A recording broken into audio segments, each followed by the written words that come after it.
नमस्कार दोस्तों, स्वागत है आपका ग्रामीण इंटरनेशनल रोजगार दुनिया में। और हमारे साथ मौजूद है हमारे director Rinku Manchanda ji. Hello sir. तो सर स्वागत है आपका हमारे स्टूडियो में। तो व्यूवर्स ने काफी हमारी वीडियोस को इतना प्यार दिया और काफी डिमांड्स आ रही थी कि वो जापान के बारे में जानना चाहते हैं। तो सर मैं आपसे जानना चाहता हूँ, मेरा फर्स्ट क्वेश्चन आपसे यही रहेगा कि जापान वर्क वीजा क्या है?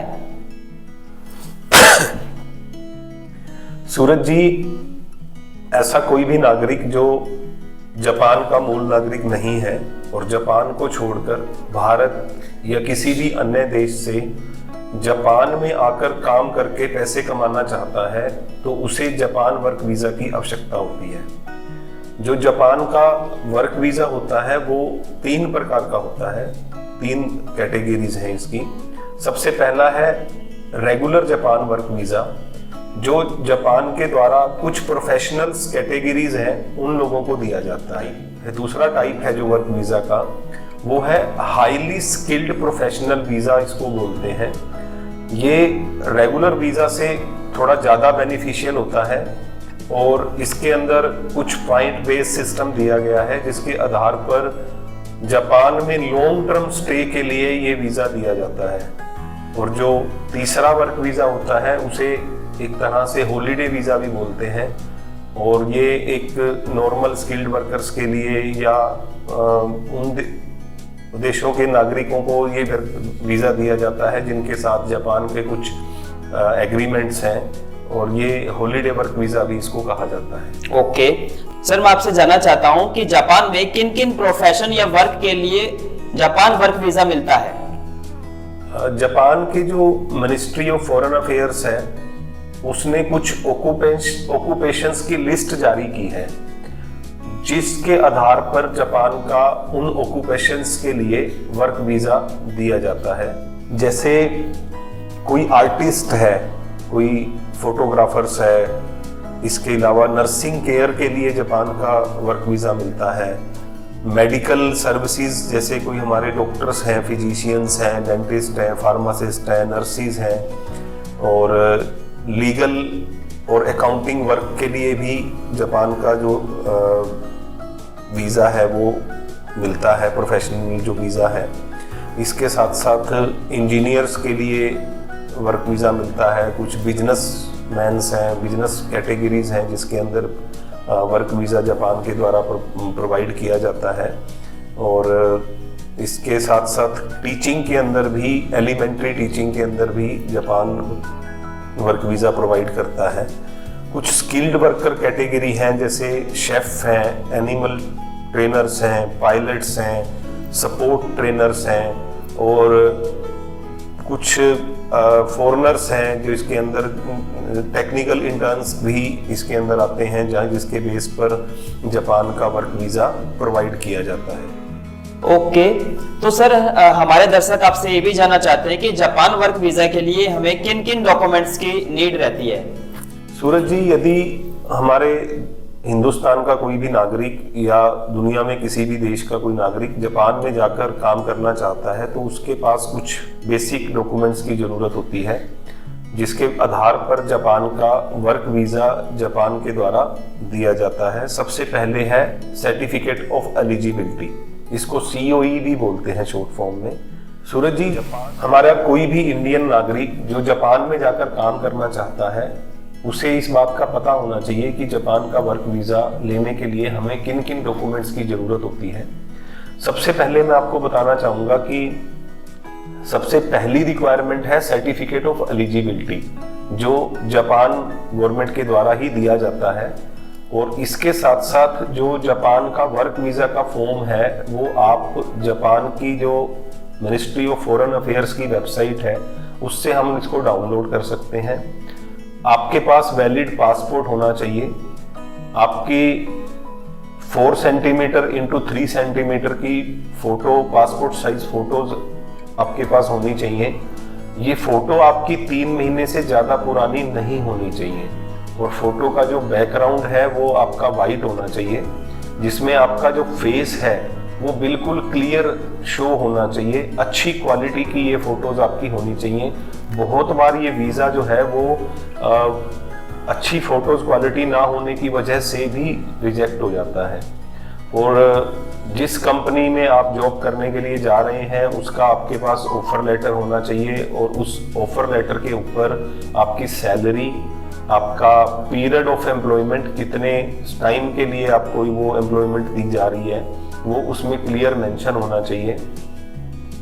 और आपके जो प्रोफेशनल और एकेडमिक डॉक्यूमेंट्स हैं वो कंसर्न्ड अथॉरिटी के द्वारा अटेस्टेड होने चाहिए, और जो कंपनी आपको जॉब दे रही है उसका रजिस्ट्रेशन सर्टिफिकेट भी इसके अंदर लगेगा।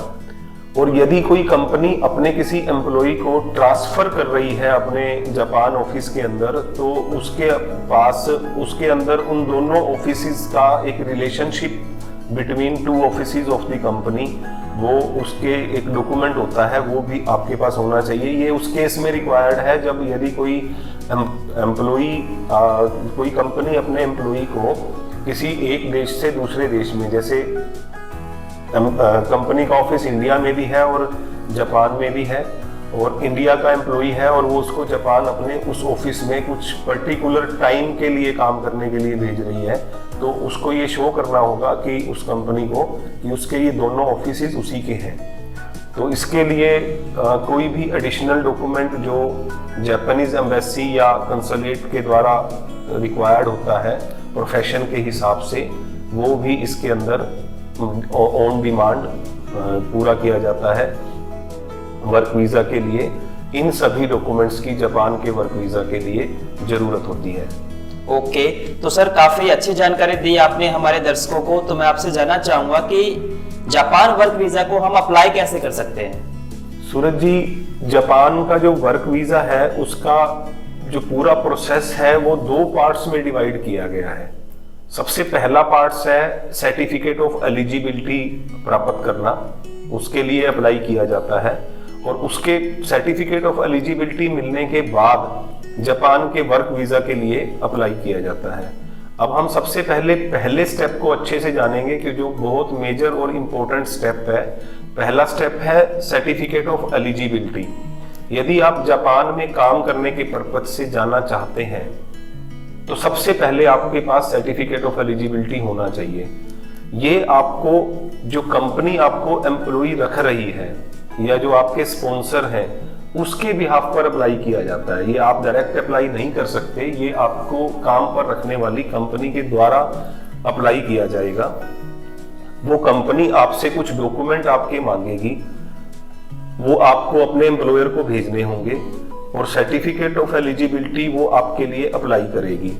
ये मिलने के बाद आपको वर्क वीजा अप्लाई करना होता है, और सर्टिफिकेट ऑफ एलिजिबिलिटी मिलने के बाद वर्क वीजा मिलना जापान के लिए बहुत ही आसान हो जाता है। जो दूसरा स्टेप होता है जापान का वर्क वीजा अप्लाई करना, COE सर्टिफिकेट ऑफ एलिजिबिलिटी मिलने के बाद जापानी डिप्लोमेटिक रिप्रेजेंटेटिव ऑफिस, इसे कंसुलेट ऑफ जापान एम्बेसी भी कहते हैं, वहां पर जापान का वर्क वीजा अप्लाई किया जाता है। और उसके अंदर आपको जो सिस्टम है, आप अपने नियरेस्ट जापानीज एम्बेसी में कॉन्टेक्ट करेंगे, वहां पर आप अपने वीजा के सभी डॉक्यूमेंट्स सबमिट करेंगे विद सर्टिफिकेट ऑफ एलिजिबिलिटी। थोड़ा टफ प्रोसेस है जापान के इन डॉक्यूमेंट्स का, तो इसके लिए आप किसी एजेंट की हेल्प भी ले सकते हैं या जो इसके एक्सपर्ट्स हैं उनकी हेल्प ले सकते हैं यदि आप खुद से इसको नहीं कर पा रहे हैं तो। और दूसरा, उसके बाद आपका जो वर्क वीजा है वो अप्रूव होने के बाद जापानी एम्बेसी में आप अपना पासपोर्ट विद वर्क वीजा जिसके ऊपर उसका आपका पेस्ट किया जाता है, वो आप वहां से जापानीज एम्बेसी से इसको प्राप्त कर सकते हैं। और आपका जो वर्क वीजा है वो एक्सेप्ट होने के बाद आप जापान जा सकते हैं काम के लिए।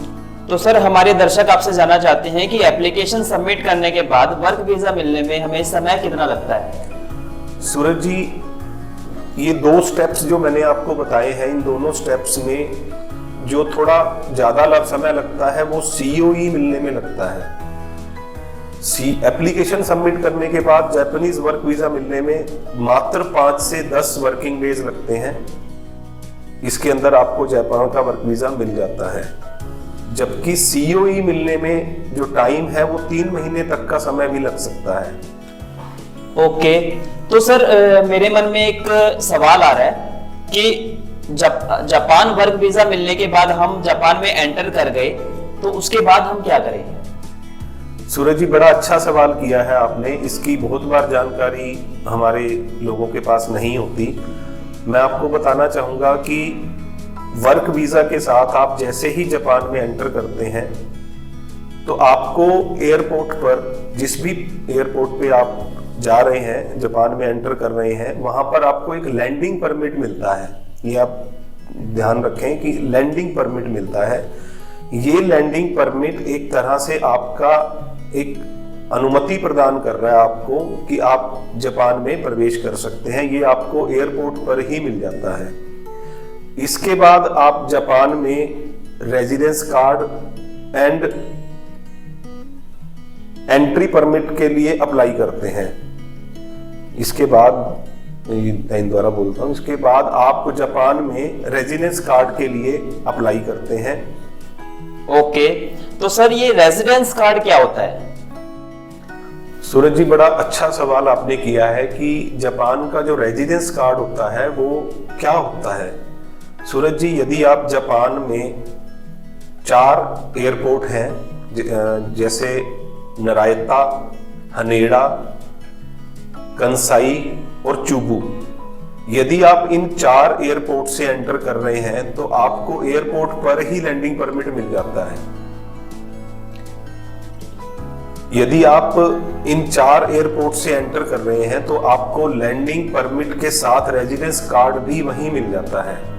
लेकिन यदि आप किसी और पोर्ट से एंटर कर रहे हैं तो आपको जिस सिटी में आप जा रहे हैं, जहां पे आप काम करने के लिए, जहां आपकी कंपनी का ऑफिस है, तो वहां की जो लोकल म्युनिसिपल ऑफिस है वहां से आपको रेजिडेंस कार्ड के लिए अप्लाई करना होता है। इसके बाद सूरज जी, जापान में अपना रेजिडेंस या जहां पे भी आप रह रहे हैं वो अपना अरेंजमेंट करने के बाद, या आप ये करें कि आपको जापान में अपना निवास स्थान स्थापित करने के बाद 14 दिन के अंदर अंदर, 14 वर्किंग डेज होते हैं, 14 वर्किंग डेज के अंदर अंदर वहां के जो लोकल म्युनिसिपल ऑफिस है वहां पे आपको अपना रजिस्ट्रेशन कराना होता है, और जिसे वार्ड ऑफिस भी बोलते हैं। जैसे अपने यहाँ पे म्युनिसिपल ऑफिस नगर पालिका होती है, वैसे उसको वहाँ पे वार्ड ऑफिस, म्युनिसिपल ऑफिस वहाँ का होता है। और वहाँ पे आपको अपना एड्रेस जो है वो रजिस्टर्ड करवाना होगा कि मैं इस कंट्री का नागरिक हूँ और इस आपके इस शहर में इस जगह पर रह रहा हूँ, और ये मेरे सारे रेजिडेंस प्रूफ, वर्क परमिट और वो सारे डॉक्यूमेंट आपको वहाँ अपने शो करने होते हैं। इसके बाद आपके रेजिडेंस कार्ड पर जो आपको दिया गया है उस पर आपका जो एड्रेस है उसको मेंशन कर दिया जाता है। सूरज जी, जापान जो है वो लंबे समय के लिए भी अपना वर्क वीजा प्रोवाइड करता है। तो जो री एंट्री परमिट होता है, यदि आप अपने वर्क वीजा परमिट के दौरान वापिस अपने देश में आते हैं और वहां अगर आप 1 साल से ज्यादा का समय रह रहे हैं, आप दोबारा जापान जाते हैं, अगर आप 1 साल से कम समय में वापस जा रहे हैं तो आपको री एंट्री परमिट की जरूरत नहीं होती। अगर आप 1 साल से ज्यादा जापान से बाहर आ जाते हैं वापस, तो आप जब दोबारा एंट्री करेंगे तो आपको री एंट्री परमिट की जो है वो आवश्यकता होती है। इसे री एंट्री परमिट बोलते हैं। जो ये री एंट्री परमिट होता है, ये आपको वहां के जिस एयरपोर्ट से भी आप एंट्री कर रहे हैं वहीं पर ही आपको ये मिल जाता है। और ओके, तो सर हमारे व्यूवर्स आपसे जानना चाहते हैं कि जापान वर्क वीजा की फीस कितनी लगती है? जापान के जो वर्क वीजा है उसकी फीस 2 टाइप की है। सबसे पहली है सिंगल एंट्री वीजा, जिसकी फीस है 3000 येन। जब जापान में जो करेंसी चलती है वो 3000 येन होती है। और अगर आप डबल एंट्री या मल्टी एंट्री वीजा के लिए अप्लाई कर रहे हैं 6000 येन के करीब होती है। ओके, तो सर मैं आपसे जानना चाहूंगा, जो जापान वर्क वीजा मिलता है वो हमें कितने समय के लिए मिलता है? सूरज जी, जापान का जो वर्क वीजा है वो आप कई सारे फैक्टर्स हैं। वो आपके प्रोफेशन, आपका जो एक टाइप ऑफ वर्क है, किस काम के लिए आप जापान के अंदर एंट्री कर रहे हैं, उसके आधार पर दिया जाता है। जैसे जापान का मिनिमम जो टाइम है वर्क वीजा का वो 3 मंथ का है। 3 मंथ के लिए भी आप अप्लाई कर सकते हैं, 4 मंथ के लिए भी, 1 ईयर के लिए भी, 3 ईयर के लिए भी और 5 ईयर के लिए भी। मैक्सिमम टाइम जो जापान के वर्क वीजा का है वो 5 ईयर, 3 महीने से लेके 5 साल के बीच में आप वर्क वीजा अप्लाई कर सकते हैं।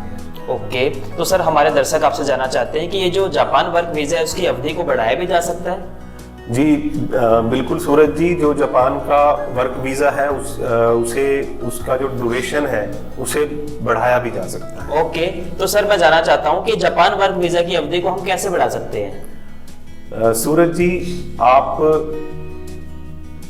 जो आपका वीजा एक्सटेंशन के लिए आपको अपना जो पीरियड ऑफ स्टे है, लोकल जो वहाँ का इमिग्रेशन ऑफिस है वहाँ पर आपको जाकर कुछ फॉर्मेलिटी पूरी करनी होती है। जैसे आपको अपना पासपोर्ट, रेजिडेंस कार्ड जो आपको पहले जापान के द्वारा दिया गया है, आपकी पासपोर्ट साइज फोटो वही सेम 4x3 सेंटीमीटर और जो 3 महीने से ज़्यादा पुरानी नहीं होनी चाहिए, आपका वाइट बैकग्राउंड होना चाहिए उन फोटोज़ का, लेटेस्ट होनी चाहिए आपकी वो फोटोज़। और उसके साथ साथ आप ये कुछ और फॉर्मेलिटीज़ होती हैं वो आप जाकर वहाँ सबमिट करेंगे और उसके बाद कुछ उनकी फीस होती है और वो पे करके आप अपने जापान का जो वर्क वीजा है उसको बढ़ा सकते हैं। ओके, तो सर मेरे मन में एक सवाल है और उसको जानने के लिए मैं काफी ज्यादा उत्सुक हूँ कि मेरे पास अगर जापान का वर्क वीजा है तो क्या मेरी फैमिली भी जापान आ सकती है? बिल्कुल सूरज जी, यदि आप जापान के अंदर विदेशी कर्मचारी के रूप में काम कर रहे हैं, आप इंडिया से हैं और जापान जाकर काम कर रहे हैं, तो आप अपने जीवन साथी और अपने बच्चे को भी जापान में स्पाउस वीजा के माध्यम से वहां ले जा सकते हैं। क्या किसी और वर्क वीजा को जापान वर्क वीजा में बदला जा सकता है? बिल्कुल सूरज जी, यदि आप जापान में किसी और कैटेगरी के वीजा के साथ रह रहे हैं जो आपको वहाँ पे काम करने की अनुमति नहीं देता, आपका वो एम्प्लॉयमेंट वीजा नहीं है, जैसे आप अगर स्टडी वीजा के लिए गए हैं या स्पाउस वीजा के साथ आप जापान के अंदर रह रहे हैं, तो वहाँ पे आप वहाँ का जो लोकल ऑफिस है वहाँ पर आप अपने वीज़ा को चेंज करने की एप्लीकेशन दे सकते हैं। और यदि आपका जो प्रेजेंट वीज़ा है वहाँ के जो ऑफिस है उनको कुछ आपके जांच करने के बाद अगर उनको लगता है कि आपके प्रेजेंट टाइप ऑफ वीज़ा को चेंज करके आपको वर्क वीज़ा में कन्वर्ट किया जा सकता है, तो वो वहाँ पे आपको उसको चेंज कर देते हैं। और इसकी जो टाइमिंग होती है वो लगभग 15 दिन से लेकर 1 महीने के बीच का समय इस पूरी प्रक्रिया में आपका लगता है। और इसके लिए जो आपको फीस पे करनी होती है वो लगभग 4000 येन जो फीस है वो आपको पे करनी होती है। आप स्पाउस की वीज़ा को वर्क वीज़ा में कन्वर्ट कर सकते हैं, स्टडी वीज़ा को वर्क वीज़ा में आप कन्वर्ट कर सकते हैं। तो सर मैं धन्यवाद करना चाहूंगा आपका कि आपने हमें काफी ज्यादा जानकारी दी जापान वर्क वीजा के बारे में कि कैसे एक युवा साथी हमारा जापान जाकर वर्क कर सकता है, कैसे उसको अप्लाई कर सकता है और किन किन स्टेप से उसे गुजरना होता है। तो आपका सपना, दुनिया का सपना, सच करेंगे सबका सपना। तो धन्यवाद सर, आपने काफी जानकारी दी हमें इसके बारे में। तो ऐसे ही बने रहिए हमारे साथ और काफी ज्यादा अपडेट्स जानने के लिए रोजगार दुनिया से बने रहिए। Thank you.